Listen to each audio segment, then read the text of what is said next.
ನಮಸ್ಕಾರ. ನಮಸ್ಕಾರ. ಎಲ್ಲರಿಗೂ ಗೋವಾ ಕನ್ನಡ ಯೂಟ್ಯೂಬ್ ಚಾನೆಲ್ಗೆ ಹಾರ್ದಿಕ ಸ್ವಾಗತ. ಮಾರ್ಚ್ 8 ತಮ್ಮೆಲ್ಲರಿಗೂ ತಿಳಿದಿರುವಂತೆ ಅಂತಾರಾಷ್ಟ್ರೀಯ ಮಹಿಳಾ ದಿನಾಚರಣೆಯ ದಿನ. ಈ ದಿನದಂದು ಒಬ್ಬ ಸಾಧಕರನ್ನ ಕರ್ನಾಟಕದಲ್ಲಿ ಹುಟ್ಟಿ ಗೋವಾದಲ್ಲಿ ಬಂದು ನೆಲೆಸಿ ಸಾಧನೆಯನ್ನ ಮಾಡಿರ್ತಕ್ಕಂಥ ಒಬ್ಬ ಸಾಧಕರನ್ನ ನಾನಿಂದು ಪರಿಚಯ ಮಾಡಿಕೊಡ್ತಾ ಇದ್ದೇನೆ. ಮಹಿಳಾ ದಿನಾಚರಣೆ ಅಂದ ತಕ್ಷಣ ತಮ್ಮೆಲ್ಲರಿಗೂ ನೆನಪಾಗುವುದು ತಾಯಿಯಾಗಿ, ಅಜ್ಜಿಯಾಗಿ, ಅತ್ತೆ, ಸೊಸೆ, ಮಗಳಾಗಿ ಹೀಗೆ ಹಲವಾರು ತನ್ನ ಸ್ಥಾನವನ್ನ ಅತ್ಯಂತ ಯಶಸ್ವಿಯಾಗಿ ನಿರ್ವಹಿಸಿ ಎಲ್ಲರ ಮೆಚ್ಚುಗೆ ಪಾತ್ರರಾಗಿರ್ತಕ್ಕಂಥ ಮಹಿಳಾ ದಿನಾಚರಣೆಯನ್ನ ಅಂದು ನಾವು ಅತ್ಯಂತ ವೈಭವದಿಂದ ಎಲ್ಲೆಡೆ ಭಾರತಾದ್ಯಂತ ಅಂತಾರಾಷ್ಟ್ರೀಯ ಮಟ್ಟದಲ್ಲೂ ಕೂಡ ನಾವು ಆಚರಣೆಯನ್ನು ಮಾಡ್ತೇವೆ. ಹೀಗೆ ಹೆಣ್ಣು ಜಗದ ಕಣ್ಣು ಅಂತ ಹೇಳ್ತಾರೆ. ಆ ಹೆಣ್ಣಿನ ಬಗ್ಗೆ ಹಾಗೆ ನಡುವೆ ನಾವು ಮಾತಾಡ್ತಾ ಹೋಗೋಣ. ಈ ಮಹಿಳಾ ದಿನಾಚರಣೆ ಎಂದು ತಮ್ಮೆಲ್ಲರಿಗೆ ಒಬ್ಬ ಮಹಿಳಾ ಸಾಧಕರನ್ನ ಪರಿಚಯ ಮಾಡಿಕೊಡ್ತಾ ಇದ್ದೇನೆ. ಮತ್ತೊಮ್ಮೆ ತಮ್ಮೆಲ್ಲರಿಗೂ ಮಹಿಳಾ ದಿನಾಚರಣೆಯ ಹಾರ್ದಿಕ ಶುಭಾಶಯಗಳನ್ನು ಕೋರುತ್ತಾ, ಮೇಡಮ್ ತಮಗೂ ಕೂಡ ನಮಸ್ಕಾರ. ಜೊತೆಗೆ ನಮ್ಮ ಗೋವಾ ಕನ್ನಡ ಯೂಟ್ಯೂಬ್ ಚಾನೆಲ್ಗೆ ಸ್ವಾಗತ ಹಾಗೂ ಮಹಿಳಾ ದಿನಾಚರಣೆಯ ಹಾರ್ದಿಕ ಶುಭಾಶಯಗಳು. ಧನ್ಯವಾದಗಳು. ನಿಮಗೂ ಅಷ್ಟೇ, ನಿಮ್ಗೆಲ್ಲರಿಗೂ ಮಹಿಳಾ ದಿನಾಚರಣೆಯ ಹಾರ್ದಿಕ ಶುಭಾಶಯಗಳು. ಈಗ ನಾವು ಮಹಿಳಾ ದಿನಾಚರಣೆ ಅಂದ ತಕ್ಷಣ ಸಾಕಷ್ಟು ಕಾರ್ಯಕ್ರಮಗಳನ್ನು ನೋಡ್ತೇವೆ. ಎಲ್ಲಂತಿರಲ್ಲೇ ಟಿವಿ ಹಿಡ್ಕೊಂಡು, ರೇಡಿಯೋ ಹಿಡ್ಕೊಂಡು, ಈಗಂತೂ ಸಾಕಷ್ಟು ಫೇಸ್ಬುಕ್ ಅನ್ನೇ, ಇನ್ಸ್ಟಾಗ್ರಾಮ್ ಅನ್ಕೊಂಡು, ವಾಟ್ಸಪ್ ಎಲ್ಲೆಡೆಯೂ ಮಹಿಳೆಯರ ಬಗ್ಗೆ ಮಾತುಕತೆಗಳಿರ್ತವೆ. ಆ ಒಂದು ವಿಶೇಷದಿಂದೊಂದು ನಾನು ಕೂಡ ನಿಮ್ಮನ್ನ ಬಹುಶಃ ಅನ್ಕೊಂಡಿದ್ದೆ, ಆಗಿರ್ಲಿಲ್ಲ. ವಿಶೇಷವಾಗಿ ನಿಮ್ಮನ್ನು ಪರಿಚಯ ಮಾಡಿಕೊಡುವ ಒಂದು ಅವಕಾಶ ಸಿಕ್ಕಿದೆ. ಈಗ ಕುಟುಂಬದ ಬಗ್ಗೆ ಸ್ವಲ್ಪ ತಿಳ್ಕೊಂಡ್ಬಿಟ್ಟು ಮತ್ತೆ ನಾವು ನಿಮ್ಮ ವೃತ್ತಿ ಜೀವನದ ಬಗ್ಗೆ ಸ್ವಲ್ಪ ಮಾತಾಡೋಣ. ತಮ್ಮ ಹೆಸರು, ತಂದೆ ತಾಯಿಗಳು ಸ್ವಲ್ಪ ತಿಳಿಸ್ಕೊಡಿ. ನನ್ನ ಹೆಸರು ಸರಸ್ವತಿ ಸರ್ದಾರ್ ಅಂತ. ನಾನು ಹುಟ್ಟಿ ಬೆಳೆದಿದ್ದು ಕರ್ನಾಟಕದಲ್ಲಿ. ಮದುವೆ ಆದ್ಮೇಲೆ ನಮ್ಮ ಯಜಮಾನ್ರ ಜೊತೆ ಬೆಂಗಳೂರಲ್ಲಿದ್ವಿ. ಆಮೇಲೆ ಅಲ್ಲಿಂದ ಒಂದು ಸ್ವಲ್ಪ ದಿವಸ, 1 ವರ್ಷ ಗುಜರಾತಲ್ಲಿದ್ವಿ. ಅವರು ಪ್ರೈವೇಟ್ ಕಂಪನಿಯಲ್ಲಿ ಕೆಲಸ ಮಾಡ್ತಾ ಇದ್ದಿದ್ರಿಂದ ನಾವು ಹಿಂಗೆ ಹೋಗ್ಬೇಕಾಯ್ತು. ಆಮೇಲೆ ಅಲ್ಲಿಂದ ಅವರು ಅಂದ್ರೆ ಹೇಳ್ತಾರಲ್ಲ, ದೇಶ ಸುತ್ತು ಕೋಶ ಓದು ಅನ್ನೋ ಹಾಗೆ ಎಲ್ಲ ಊರುಗಳನ್ನ ನೋಡ್ಕೊಂಡ್ ಬಂದಿದ್ದಾರೆ. ಜೊತೆಗೆ ಎಲ್ಲೇ ಇದ್ರು ಕೂಡ ಕನ್ನಡವನ್ನು ಅವ್ರು ಬಿಟ್ಟಿಲ್ಲ. ಕನ್ನಡತೆಯಾಗಿ ಸಾಕಷ್ಟು ಓದನ್ನ ರೂಢಿಗತವಾಗಿ ತಗೊಂಡಿದ್ದಾರೆ. ಆಮೇಲೆ ನಾವು 1991ರಲ್ಲಿ ಗೋವಾಕ್ ಬಂದ್ವಿ. ನಾವಿಲ್ಲಿ ಮೊದ್ಲು ಬಂದಾಗ ಸಾಕ್ಲಿಯಲ್ಲಿದ್ವಿ. ಯಾಕಂದ್ರೆ ನಮ್ಮನೆಯವರು ಸೆಸಗೋವಾದಲ್ಲಿ ಕೆಲಸ ಮಾಡ್ತಾ ಇದ್ರು. ಅವಾಗ ಅಮೋಣದಲ್ಲಿ ಅವ್ರ ಪ್ಲಾಂಟ್ ಇತ್ತು, ಅದರಿಂದ ನಾವ್ ಅಲ್ಲಿದ್ವಿ. ಅಲ್ಲಿ 2 ವರ್ಷ ಇದ್ದು ಆಮೇಲೆ ಪಣಜಿಗೆ ಬಂದ್ವಿ. ಅಮ್ಮ ಅಪ್ಪನ ಹೆಸರು ಹೇಳಿಲ್ಲ. ನಮ್ ತಾಯಿ ಹೆಸರು ಸುಶೀಲಾ ಪರ್ವತಯ್ಯ ಅಂತ, ನಮ್ ತಂದೆ ಹೆಸರು ಡಾಕ್ಟರ್ ಪರ್ವತಯ್ಯ ಅಂತ. ತುಮಕೂರಲ್ಲಿ ಅವ್ರದೇ ಸ್ವಂತ ಕ್ಲಿನಿಕ್ ಇತ್ತು. ಅದಕ್ ಮುಂಚೆ ಅವರು ಸರ್ಕಾರಿ ವೈದ್ಯರು, ಸರ್ಕಾರದಲ್ಲಿ ಕೆಲಸ ಮಾಡ್ತಾ ಇದ್ರು. ಅದರಿಂದ ನಾನು ಕರ್ನಾಟಕದಲ್ಲೂ ಎಲ್ಲ ಊರಿಗೂ ಅಡ್ಡಾಡಿದ್ದೀನಿ ಅವ್ರ ಜೊತೆಗೆ. ಹೌದು, ಅವ್ರು ಎಲ್ಲಿ ಟ್ರಾನ್ಸ್ಫರ್ ಆಗಿ ಎಲ್ಲೆಲ್ಲಿ ಹೋಗಿದ್ದಾರೋ, ಕೊಡಗು, ಚಿಕ್ಕಮಂಗ್ಳೂರು, ಅಲ್ಲಿಗೆಲ್ಲ ಅವ್ರ ಜೊತೆ ಹೋಗಿದ್ದೀನಿ. ಕಡೆಗೆ ಅವರು ನಿವೃತ್ತರಾದ್ಮೇಲೆ ತುಮಕೂರಲ್ಲಿ ನೆಲೆಸಿದ್ರು. ಅಲ್ಲೇ ಅವ್ರದ್ದು ಸ್ವಂತ ಕ್ಲಿನಿಕ್ ಇಟ್ಕೊಂಡ್ರು. ಅಲ್ಲಿ ನಂದು ವಿದ್ಯಾಭ್ಯಾಸ ಇಲ್ಲ, ಬಾಲ್ಯ ತುಮಕೂರಲ್ಲಿ ಶುರು ಆದ್ರೂನು ನಾ ಹೇಳ್ದಂಗೆ ಚಿಕ್ಕಮಂಗ್ಳೂರು, ಮಡಿಕೇರಿ ಎಲ್ಲ ಕಡೆ ಓದಿದ್ದೀನಿ ನಾನು. ಆಮೇಲೆ ತುಮಕೂರಿಗೆ ಬಂದ್ ನೆಲೆಸಿದ್ರು. ಅಲ್ಲಿ ನಂದು ಕಾಲೇಜ್ ಅಭ್ಯಾಸ ಎಲ್ಲ ಮುಗಿಸಿದೆ. ಆಮೇಲೆ ಮದ್ವೆ ಆದ್ಮೇಲೆ ಈ ಕಡೆ ಬಂದ್ರೆ ನಿಜಗುಣಿ ಅವರ ಕೈ ಹಿಡಿದು ಹೆಸರು ನಿಜಗುಣಿ ಸರ್ದಾರ್ ಅಂತ. ಅತ್ತೆ ಮಾವನ ಹೆಸರು? ನಮ್ಮ ಮಾವ ಅವರು ಪಂಡಿತ್ ಪ್ರಭುದೇವ್ ಸರ್ದಾರ್ ಅಂತ, ಖ್ಯಾತ ಹಿಂದೂಸ್ತಾನಿ ಗಾಯಕರು. ನಮ್ಮ ಅತ್ತೆಯವರು ನಿರ್ಮಲಾ ಸರ್ದಾರ್ ಅಂತ. ಅವ್ರ ಮನೆಗೆ ನಾನು ಹಿರಿ ಸೊಸೆಯಾಗಿ 87ರಲ್ಲಿ ಹೋಗಿದ್ದು. ನಂತರ ಇವರು ಗೋವಾಕ್ ಬಂದು ನೆಲೆಸಿದ್ರು ಅಂತ ಹೇಳಿದೆ. 90ರಲ್ಲಿ ನನ್ನ ಮಗಳ ಜನ್ಮ ಆಯ್ತು. ಆಮೇಲೆ ಒಬ್ಳೆ ಮಗಳು, ಮುದ್ದಿನ ಮಗಳು. ನಾನೀಗ ಇವರನ್ನು ಏಕೆ ನಿಮ್ಗೆ ಪರಿಚಯ ಮಾಡ್ಕೊಡ್ತಾ ಇದ್ದೇನೆ ಅಂದ್ರೆ, ಹೆಣ್ಣು ಕಲಿತಾರೆ, ಒಂದು ಹೆಣ್ಣು ಕಲಿತರೆ ಶಾಲೆಯನ್ನು ತೆರೆದಂತೆ ಅಂತ ಹೇಳ್ತಾರೆ. ಇವ್ರ ಬಗ್ಗೆ ನಂಗೆ ಹೇಳೋಕೆ ತುಂಬಾ ಹೆಮ್ಮೆ ಅನಿಸುತ್ತೆ. ಯಾಕಂತಂದ್ರೆ ಕೇವಲ ನಾನು ಮಹಿಳಾ ಸಾಧಕರನ್ನಷ್ಟೇ ಅಲ್ಲ, ಒಂದು ಉತ್ತಮ ಪುಸ್ತಕ 100 ಸ್ನೇಹಿತರಿಗೆ ಸಮಾನ ಅಂತೆ. ಹಾಗೆ ಒಬ್ಬ ಉತ್ತಮ ಸ್ನೇಹಿತೆ ಅನ್ಕೊಳ್ಳೋಣ, ಒಂದು ಗ್ರಂಥಾಲಯಕ್ಕೆ ಸಮಾನ ಅಂತ ಹೇಳ್ತಾರೆ. ಅಂತ ಒಬ್ಬ ನನ್ನ ಒಳ್ಳೆಯ ಸ್ನೇಹಿತೆಯನ್ನ, ಒಬ್ಬ ಸಾಧಕರನ್ನ, ಅಷ್ಟೇ ಅಲ್ಲ ಸಾಧಕರನ್ನೋದಕ್ಕಿಂತ ಸಮಾಜಮುಖಿ ಕೆಲಸಗಳನ್ನು ತುಂಬಾ ಅವರು ಮಾಡ್ತಾ ಇದ್ದಾರೆ. ಆ ಒಂದು ವಿಷಯವನ್ನ ನಾನು ಮುಖ್ಯವಾಗಿ ಇಟ್ಟುಕೊಂಡು ಇವತ್ತು ಅವ್ರನ್ನ ಪರಿಚಯ ಮಾಡ್ಕೊಡ್ತಾ ಇದ್ದೇನೆ. ಮೇಡಮ್, ನಿಮ್ದು ಮೇಡಮ್ ಅನ್ನೋಕ್ಕಿಂತ ಸ್ನೇಹಿತರಾಗಿರೋದು ಸರಸ್ವತಿ ಅಂದ್ರೆ ಅಡ್ಡಿಲ್ಲ ಅನ್ಕೋತೇನೆ. ಸೊ ಅಲ್ಲಿ ಬಂದ್ಮೇಲೆ ಪಣಜಿಗೆ ಬಂದ್ರಿ, ಯಾಕಂದ್ರೆ ಕರ್ನಾಟಕಕ್ಕೆ ಗೋವಾಕ್ಕೆ ಬಂದ ತಕ್ಷಣ ಭಾಷೆ ಸ್ವಲ್ಪ ತೊಂದರೆ ಆಗತ್ತೆ. ಅವಾಗ ನಿಮ್ಗೆ ಹೆಂಗೆ ನೀವು ಇಲ್ಲಿ ಸೆಟ್ ಆದ್ರಿ? ನಾನು ಇಲ್ಲಿಗೆ ಬಂದಾಗ ಜಾಸ್ತಿ ಜನ ಕನ್ನಡದವ್ರು ಗೊತ್ತಿರ್ಲಿಲ್ಲ ಫಸ್ಟ್ ಬಂದಾಗ. ಯಾಕಂದ್ರೆ ನಮ್ಮನೆಯವ್ರು ಕೆಲಸ ಮಾಡ್ತಿದ್ವಿ ಸೆಸಗೋ ಅಲ್ಲಿ ಅವ್ರಿಗೆ ಜಾಸ್ತಿ ಕನ್ನಡದವ್ರ ಪರಿಚಯನೂ ಇರ್ಲಿಲ್ಲ. ಮತ್ತೆ ಅವ್ರು ಮಾರ್ಕೆಟಿಂಗ್ ಅಲ್ಲಿ ಇದ್ದಿದ್ರಿಂದ ಅವರು ತುಂಬಾ ಫಿರ್ತಿ ಮೇಲೆ ಜಾಸ್ತಿ ಇರ್ತಾ ಇದ್ರು. ಅದರಿಂದ ನನ್ಗೆ ಮೊದ್ಲಿಗೆ ಯಾರು ಕನ್ನಡದವ್ರು ಸಿಗ್ಲಿಲ್ಲ. ಬಟ್ ಆಮೇಲೆ ನನ್ಗೆ ಕನ್ನಡ ಸಮಾಜ ಅಂತ ಇದೆ ಅಂತ ಗೊತ್ತಾಯ್ತು. ಆಮೇಲೆ ಯಾಳ್ಗಿ ಅವರು ನಮ್ಮ ಮಾವ ಅವರು ಪರಿಚಯ ಅವ್ರಿಗೆ ಇದ್ದಿದ್ರಿಂದ ಮನೆಗ್ ಬಂದು ನೀವು ಬನ್ನಿ ಸೇರ್ಕೊಳ್ಳಿ ಅಂತ ಹೇಳಿದ್ರು. ಬಹಳ ಸಂತೋಷ ಆಯ್ತು. ಅವಾಗಿಂದ ನಾನು ಗೋವಾ ಕನ್ನಡ ಸಮಾಜ ಸೇರಿದ್ಮೇಲೆ ಇನ್ನೇನು ಸುಮಾರು ಆಮೇಲೆ ಎಲ್ಲ ಕನ್ನಡದವ್ರು ಎಲ್ಲರಿಗಿಂತ ಹೆಚ್ಚಾಗಿ ಅಖಿಲ ಒಂದು ಗ್ರಂಥಾಲಯಕ್ಕೆ ಸಮಾನರಾದಂತ ಒಂದು ಸ್ನೇಹಿತೆ ಸಿಕ್ಕರು. ಬಹಳ ವರ್ಷಗಳಿಂದ ನಾನು ಅವರಲ್ಲಿ ಸಂಗೀತ ಕಲಿತಾ ಇದ್ದೆ. ಈಗ್ಲೂ ನನ್ಗೇನು ಏನಾದ್ರೂ ವಿಷಯ ಏನಾದ್ರೂ ಕೇಳ್ಬೇಕು ಅಂದ್ರೆ ಅಥವಾ ಯಾವುದೇ ವಿಷಯದ ಬಗ್ಗೆ ಚರ್ಚಿಸ್ಬೇಕು ಅಂದ್ರೆ ನಾನು ಯಾವಾಗ್ಲೂ ಅಖಿಲಾಂಗೆ ಫೋನ್ ಮಾಡ್ಬಿಡ್ತೀನಿ.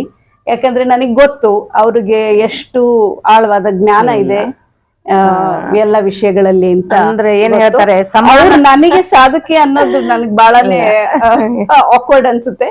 ಯಾಕಂದ್ರೆ ಅವರಷ್ಟೇನು ನಾನೇನು ಮಾಡಿಲ್ಲ, ಸಂಗೀತ ಎಲ್ಲ ಏನು ಸಾಧನೆ ಮಾಡಿಲ್ಲ. ಅದು ಏನೋ ಹೇಳ್ತಾರಲ್ಲ, ಸಮಾನ ಮನಸ್ಕರಿದ್ದಾಗ ನಿಜವಾಗ್ಲೂ ಅದು ಬೆಳ್ಕೊಂಡ್ ಹೋಗುತ್ತೆ. ಹೌದು, ಅಲ್ಲೇ ಏನೋ ಕಟ್ ಆಗೋದಿಲ್ಲ, ಮುರ್ಕೊಂಡಂಗಿಲ್ಲ ಅಂತ. ಹಾಗೆ ಒಂದೇನೋ ಅನ್ಕೋತೀವಿ, ನಾನ್ ಅನ್ಕೋತೀನಿ ಇಬ್ಬರಲ್ಲೂ ಅಲ್ಪ ಸ್ವಲ್ಪ, ನಾವೇನ್ ದೊಡ್ಡ ಮಹಾನ್ ಇದು ಅಲ್ಲ, ಸ್ವಲ್ಪ ಆದ್ರೂ ನಮ್ಗೇನೋ ಇಬ್ಬರಿಗೂ ಹೊಂದಾಣಿಕೆ ಆಗುವಂತ ಒಂದಿಷ್ಟು ವಿದ್ಯೆ ಅನ್ಕೊಳ್ಳಿ, ಜ್ಞಾನ ಅನ್ಕೊಳ್ಳಿ ಇದೇ ಇರ್ಬಹುದು. ಅಥವಾ ಒಂದು ವಿಷಯದ ಬಗ್ಗೆ 20 ವರ್ಷದಿಂದ ಹೆಚ್ಚಿಗೆ ಅವ್ರ ಪರಿಚಯ 25 ವರ್ಷ ಅನ್ಕೋತೀನಿ. ಮಗ ಅದಾದ್ಮೇಲೆ ಸುಮಾರಾಗಿ ಪರಿಚಯ 2000 ಅನ್ಕೋತೀನಿ. ಹೀಗಾಗಿ ಅವತ್ತಿಂದು ನಾವು ಹೀಗೆ ಬೆಳ್ಕೊಂಡ್ ಬಂದಿದ್ದೀವಿ. ಇಂಥ ಒಬ್ಬ ಸ್ನೇಹಿತೆಯನ್ನ ಇಂದು ಮಹಿಳಾ ದಿನಾಚರಣೆಯಿಂದ ಪರಿಚಯ ಮಾಡ್ಕೊಳ್ಳಿ ತುಂಬಾ ಹೆಮ್ಮೆ ಅನಿಸ್ತಾ ಇದೆ. ಹೆಣ್ಣು ಅಬಲೆ ಎಲ್ಲ ಸಬಲೆ ಅಂತ ಹೇಳ್ತಾರೆ. ನಿಜಕ್ಕೂ ನಾವು ಅಷ್ಟೇ ಅಲ್ಲ, ಇಡೀ ನಾವು ಜಗತ್ತಿನಾದ್ಯಂತ ನೋಡಿದಾಗ ಸಾಕಷ್ಟು ನಮ್ಗೆ ಉದಾಹರಣೆಗಳು, ಮಾದರಿಗಳಾಗಿ ಹೆಣ್ಮಕ್ಳು ನಿಂತಿರ್ತಾರೆ. ನಂತರ ಮೇಡಮ್ ಶಿಕ್ಷಣ, ನಾನು ಮದ್ವೆಗ್ ಮುಂಚೆ ಬರೀ BA ಮಾಡಿದ್ದೆ ಅಷ್ಟೇ. ನಮ್ ತಂದೆಯವ್ರಿಗೆ ನಾನು ಜಾಸ್ತಿ ಓದಿದ್ರೆ ಕೆಲ್ಸಕ್ಕೆ ಸೇರ್ಬಿಡ್ತೀನಿ, ಮನೆಯನ್ನ ನಾನು ನೆಗ್ಲೆಕ್ಟ್ ಮಾಡ್ತೀನಿ ಅನ್ನೋದು ಒಂದು ತುಂಬಾ ಯೋಚನೆ ಇತ್ತು. ಆದ್ರಿಂದ ಅವ್ರು ನಂಗೆ ಜಾಸ್ತಿ ಓದಿಸ್ಲಿಲ್ಲ. ಆಯ್ತು, ಏನ್ ದೇವ್ರ ಇಚ್ಛೆ ಏನಿರುತ್ತೋ ಹಂಗಾಗತ್ತೆ. ಆಮೇಲೆ ಮದ್ವೆ ಆದ್ಮೇಲೆ ಗೋವಾಗ್ ಬಂದ್ಮೇಲೆ ನನ್ ಮಗಳನ್ನ ಶಾರದಾ ಮಂದಿರಕ್ಕೆ ಸೇರ್ಸಿದ್ಮೇಲೆ ಕೆಲವು ಫ್ರೆಂಡ್ಸ್ ಎಲ್ಲ ನಿನ್ ಮನೇಲೆ ಏನ್ ಮಾಡ್ತೀಯಾ, ಅಲ್ಲೇ ಟೀಚರ್ ಆಗಿ ಸೇರ್ಕೋ ಅಂತ ಅಂದ್ರು. ಅಪ್ಲಿಕೇಶನ್ ಹಾಕ್ದೆ ಸುಮ್ನೆ ನೋಡೋಣ ಅಂತ. ಸಿಕ್ಕೇ ಬಿಡ್ತು ಕೆಲ್ಸ ಸಿಕ್ಮೇಲೆ ನಾನು B.Ed ಮಾಡಿದೆ. ಯಾಕಂದ್ರೆ ರೂಲ್ಸ್ ಇತ್ತು B.Ed ಮಾಡ್ಬೇಕಂತ. ಮತ್ತೆ ನಮ್ಮ ಮನೆಯವ್ರು ಯಾವಾಗ್ಲೂ ನಾನು ಯಾವ ಕೆಲ್ಸ ಮಾಡಿದ್ರು ಇಲ್ಲ ಮಾಡ್ಬೇಡ ಅಂತ ಎಂದೂ ಅಂದಿಲ್ಲ. ಸೊ ಅವ್ರಿಗಾದಷ್ಟು ನನ್ಗೆ ತುಂಬಾ ಬೆಂಬಲ ಕೊಟ್ಟು. ಇನ್ನೊಂದು ವಿಷಯ ಅಂತ ಹೇಳ್ಬೇಕಂದ್ರೆ, ಇವರು ಅಪ್ಪಟ ಕನ್ನಡತಿ, ಇವ್ರ ಮನೆಯವ್ರು ಅಷ್ಟೇ.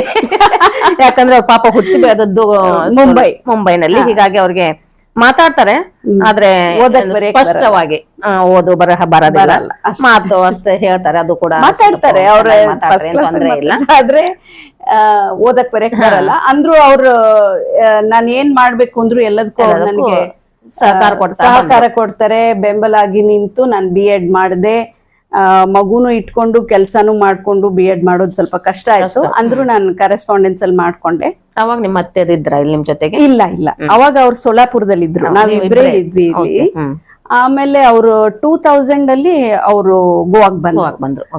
ಕಲಾ ಅಕಾಡೆಮಿಯಲ್ಲಿ ನಿಮ್ಮ ಕ್ಲಾಸಿಕಲ್ ಶಾಸ್ತ್ರೀಯ ಸಂಗೀತದ ಡೈರೆಕ್ಟರ್ ಆಗಿ, ಡಿಪಾರ್ಟ್ಮೆಂಟ್ ಡೈರೆಕ್ಟರ್ ಆಗಿ ನಮ್ಮ ಅವರು ಬಂದ್ರು 2000ದಲ್ಲಿ. ಅದಕ್ಕಿಂತ ಮುಂಚೆ ಅವ್ರು ಸೋಲಾಪುರದಲ್ಲೇ ಇದ್ರು.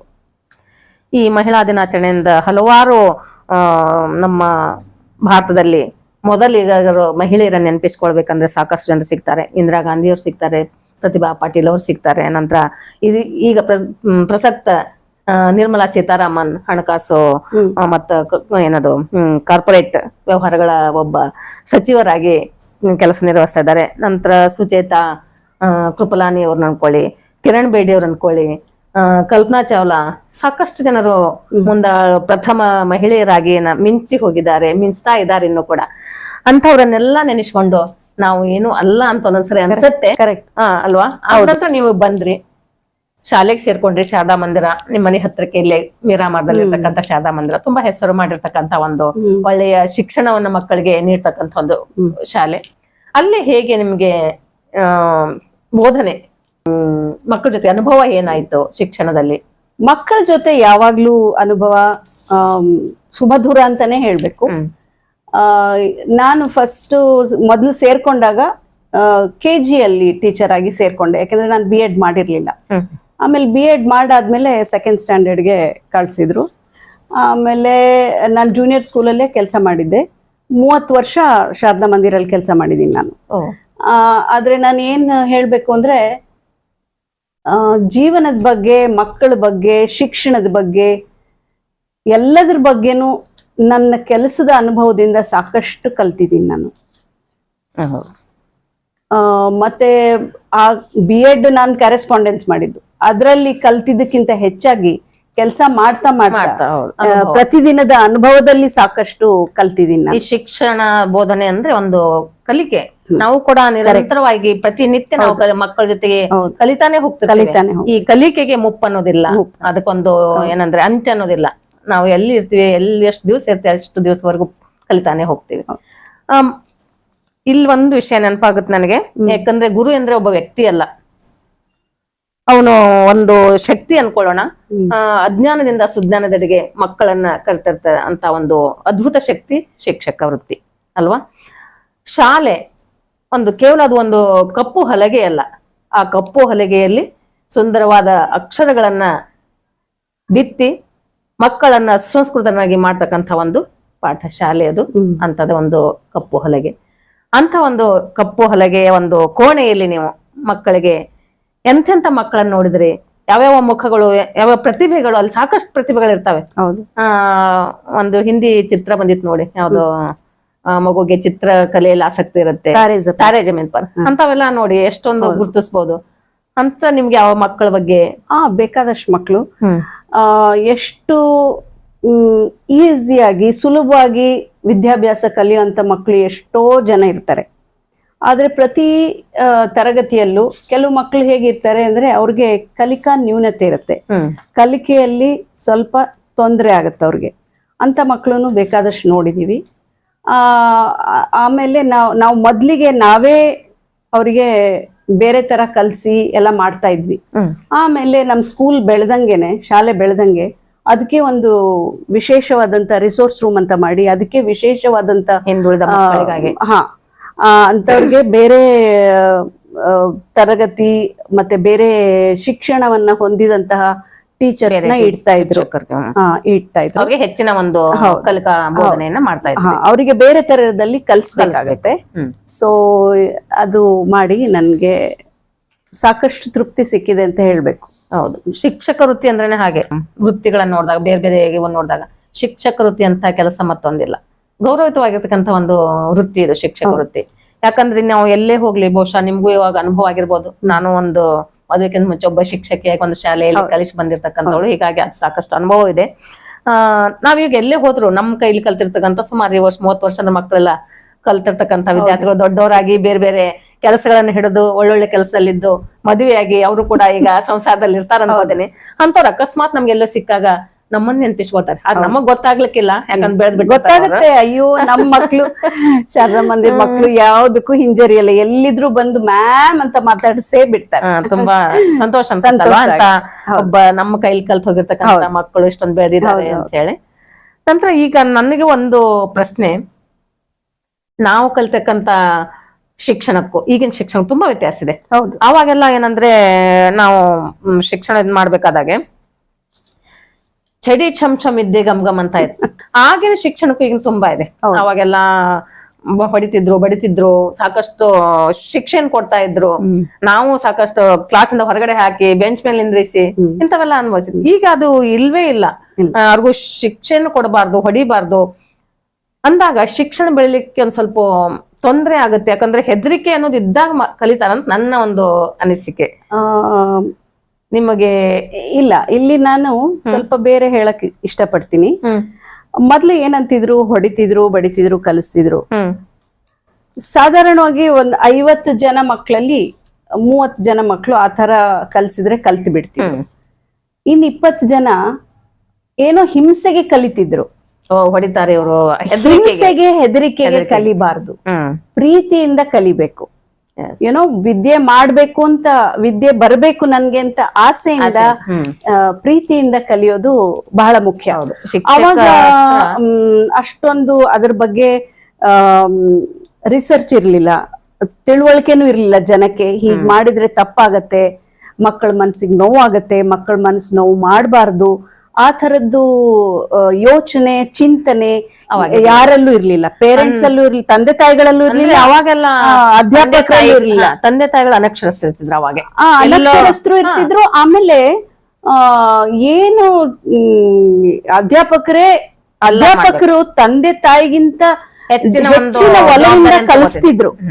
ಸೊ ಅವಾಗ ಹೆಚ್ಚಿನ ಒಲವಿಂದ ಜವಾಬ್ದಾರಿಯಿಂದ ಇನ್ವಾಲ್ವ್ಮೆಂಟ್ ಇಂದ ಕಲಿಸಿದಾಗ ನಾ ಪೆಟ್ಟು ಕೊಟ್ರೆ ಏನು ಅನಿಸ್ತಿರ್ಲಿಲ್ಲ. ಬಟ್ ಅದೆಲ್ಲ ಈಗ ತುಂಬಾ ಚೇಂಜ್ ಆಗಿದೆ. ಸಾಕಷ್ಟು ಚಿಂತನೆನೂ ಆಗಿದೆ ಇದ್ರ ಬಗ್ಗೆ. ಮಕ್ಕಳಿಗೆ ನಾವು ಫೋರ್ಸ್ ಮಾಡಿ ಹೊಡೆದು ಬಡ್ದು ಕಲ್ಸ್ಕೊಡ್ದು, ಯಾವುದೇ ಒತ್ತಾಯದಿಂದ ಹೋಗೋದಿಲ್ಲ. ಏನೋ ಕ್ಷಣಕ್ಕೆ ಬರುತ್ತೆ, ಆಗಿನ ಪದ್ಧತಿ ಹಂಗಿತ್ತು, ಹೋಗೋದು ಅಲ್ಲಿ ಪರೀಕ್ಷೆಯಲ್ಲಿ ಎಲ್ಲ ಕಲ್ತಿದ್ದನ್ನೆಲ್ಲ ವಾಂತಿ ಮಾಡೋದು ಬರೋದು ಆ ತರ ಇತ್ತು. ಆದ್ರೆ ಅದರಿಂದ ವಿದ್ಯಾಭ್ಯಾಸ, ಕಲಿಕೆ, ಶಿಕ್ಷಣ ಎಷ್ಟ್ರ ಮಟ್ಟಿಗೆ ಆಗುತ್ತೆ, ವಿದ್ಯೆ ಅಂದ್ರೆ ಎಷ್ಟು ಎಜುಕೇಟೆಡ್ ಆಗ್ತಾನೆ ಮನುಷ್ಯ ಅನ್ನೋದನ್ನ, ಸುಶಿಕ್ಷಿತ ಅನ್ನೋದು ಸ್ವಲ್ಪ ಅನುಮಾನಾಸ್ಪದವಾಗಿತ್ತು. ಯಾಕಂದ್ರೆ ಚಮ್ ಅಂದಾಗ ಇನ್ನೊಂದ್ ಮಾತು ನೆನಪಾಗತ್ತೆ ನನಗೆ. ಏನಂದ್ರೆ ಶಿಕ್ಷಣದ ಬೇರುಗಳು ಕಹಿ ಇರ್ಬೋದು, ಆದ್ರೆ ಮುಂದೆ ಅದು ಬೆಳೆದಾಗ ಉತ್ತಮ ಫಲ ಕೊಡುತ್ತೆ ಅಂತ ಹೇಳ್ತಾರೆ ಹಿರಿಯರು.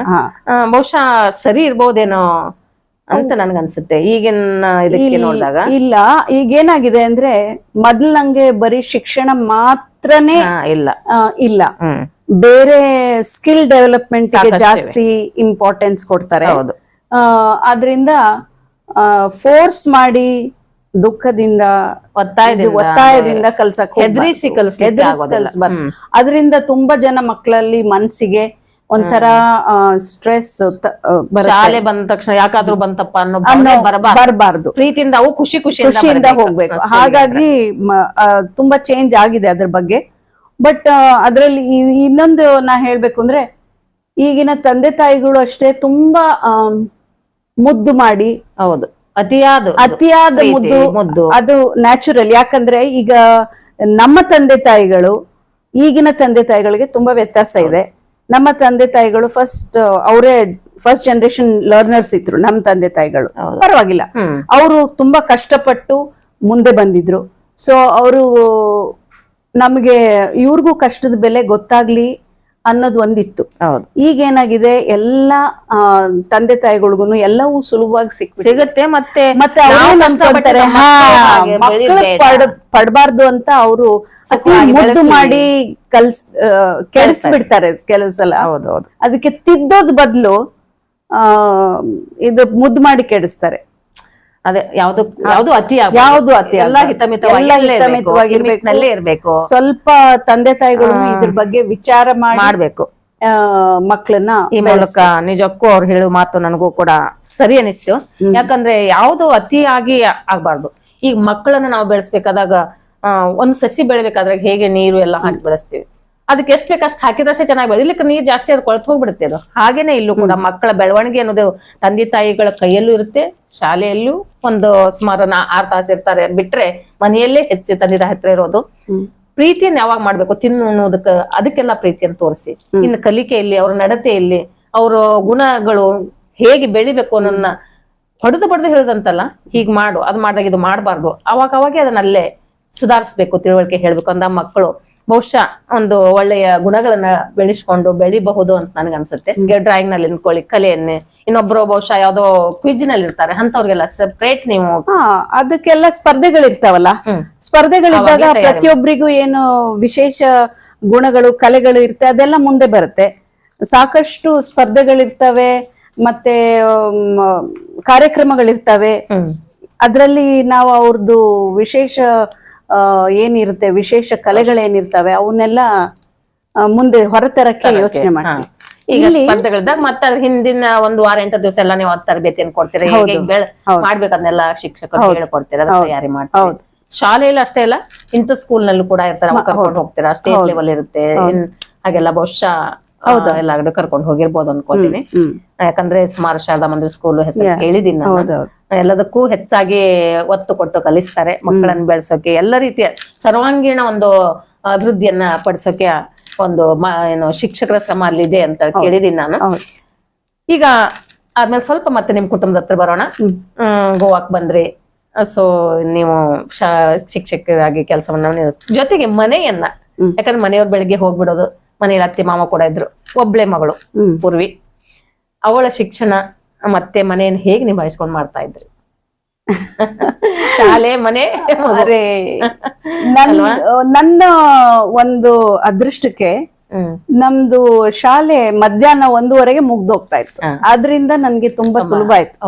ಹಂಗ್ ನೋಡಿದ್ರೆ ಬೇರೆ ಹೆಣ್ಮಕ್ಳು ಡಾಕ್ಟರ್ಸು ಮತ್ತೆ ಪೊಲೀಸು ಬ್ಯಾಂಕರ್ಸು ಇಡೀ ದಿವ್ಸ ಕೆಲಸ ಮಾಡಿ ಬಂದು ಮನೆನೂ ನೋಡ್ಕೊಂಡು ಮಕ್ಕಳನ್ನು ನೋಡ್ಕೊತಾರೆ. ಎಷ್ಟೊಂದ್ ಜನ ಅವ್ರಿಗೆಲ್ಲ ಕಂಪೇರ್ ಮಾಡಿದ್ರೆ ನಂದೇನು ಅಲ್ಲ ಅಂತ ನಾನು ಹೇಳ್ಬೇಕು. ನಿಜ.